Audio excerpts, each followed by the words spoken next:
किसी ने बड़े कमाल की बात कही है कि वक्त की कीमत तब तक नहीं होती जब तक कि वो तुम्हें तुम्हारी औकात ना दिखा दे, क्योंकि टूटना ही तुम्हें बताता है कि तुम बनने के कितने करीब हो। नमस्कार दोस्तों, कहानी जंक्शन में आपका स्वागत है।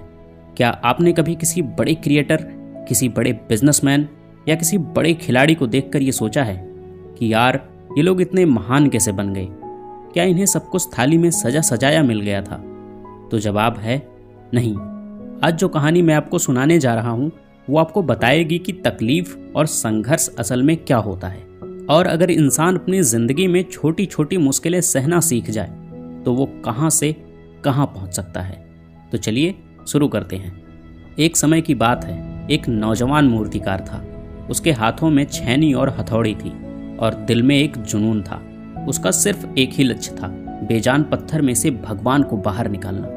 एक दिन वो घने जंगल से होकर गुजर रहा था। जंगल इतना शांत था कि सूखे पत्ते के हिलने की आवाज भी साफ सुनाई दे रही थी। तभी उसकी नजर एक विशाल और मजबूत पत्थर पर पड़ी। मूर्तिकार ने सोचा, क्यों ना इस पत्थर से एक सुंदर मूर्ति बनाई जाए।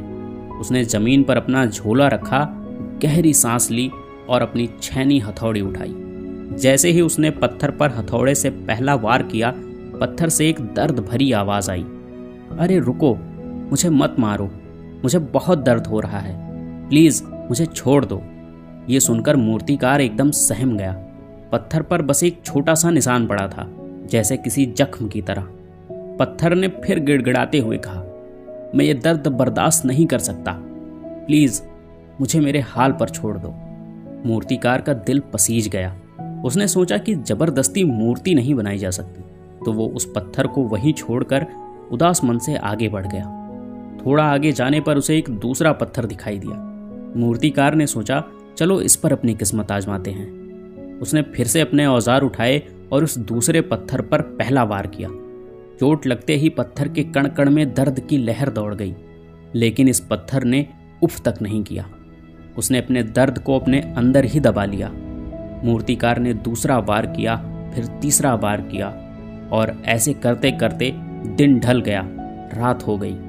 पर मूर्तिकार वार पर वार करता रहा। पत्थर को काटा गया, घिसा गया, तराशा गया। उसे बहुत तकलीफ हो रही थी, लेकिन वो चुपचाप सब सहता रहा, क्योंकि वो पत्थर जानता था कि ये दर्द बस कुछ पल का है, लेकिन इसके बाद जो होगा वो सदियों तक याद रखा जाएगा। और देखते ही देखते उस मूर्तिकार ने उस साधारण से पत्थर से एक अद्भुत अलौकिक मूर्ति बना दी। वो मूर्ति ऐसी थी जिसे देखकर लग रहा था कि साक्षात ईश्वर इसमें बस गए हों। मूर्तिकार का काम खत्म हुआ और वो उस मूर्ति को वहीं छोड़कर अपने गांव की ओर चला गया। गांव पहुंचकर उसे पता चला कि उसके गांव में एक भव्य मंदिर तैयार हुआ है, बस मूर्ति की कमी है। मूर्तिकार ने गांव वालों से कहा, अरे चिंता मत करो, मैंने जंगल में एक दिव्य मूर्ति तैयार की है, आप लोग जाओ और उसे सम्मान के साथ ले आओ। गांव वाले ढोल नगाड़ों के साथ जंगल गए और उस मूर्ति को पूरे हर्षोल्लास के साथ मंदिर ले आए और उसे मंदिर के गर्भगृह में स्थापित कर दिया। तभी गांव के एक आदमी को याद आया, अरे भाई, मूर्ति तो स्थापित हो गई, लेकिन नारियल फोड़ने के लिए भी तो एक पत्थर चाहिए ना। मूर्तिकार को तुरंत वो पहला वाला पत्थर याद आ गया। उसने गांव वालों से कहा कि जंगल में उसी रास्ते पर थोड़ा सा आगे जाना, आपको एक और पत्थर पड़ा मिलेगा। गांव वाले गए और उस पत्थर को, जिसने दर्द सहने से इनकार कर दिया था, उसे खींच कर लाए और मंदिर के दरवाजे पर रख दिया। दोस्तों, अब नज़ारा देखिए। मंदिर के अंदर वाली मूर्ति पर लोग दूध चढ़ा रहे थे, फूलों की माला पहना रहे थे और हाथ जोड़कर पूजा कर रहे थे, और बाहर वाले पत्थर पर लोग जोर जोर से नारियल फोड़ रहे थे। एक रात जब पूरा गांव सो रहा था तो बाहर पड़े पत्थर ने अंदर वाली मूर्ति से एक बात कही। उसने बड़ी मायूसी से कहा, यार तू कितना भाग्यशाली है, तेरी पूजा होती है, तुझे सजाया जाता है, लोग तेरे सामने सिर झुकाते हैं, और मुझ पर हर रोज नारियल फोड़े जाते हैं, मुझे बहुत चोट लगती है यार। तभी अंदर वाली मूर्ति मुस्कुराई और एक शांत मगर गहरी आवाज में जवाब दिया, मेरे दोस्त, याद कर, शुरुआत तो हम दोनों की एक ही जगह से हुई थी।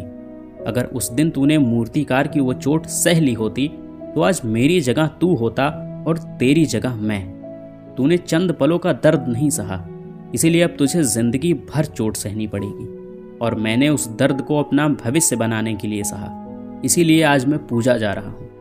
दोस्तों, ये कहानी सिर्फ पत्थर की नहीं है, ये कहानी मेरी और आपकी है।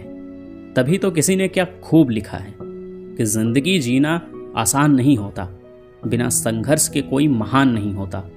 जब तक ना पड़े हथौड़े की चोट, तब तक तो पत्थर भी भगवान नहीं होता।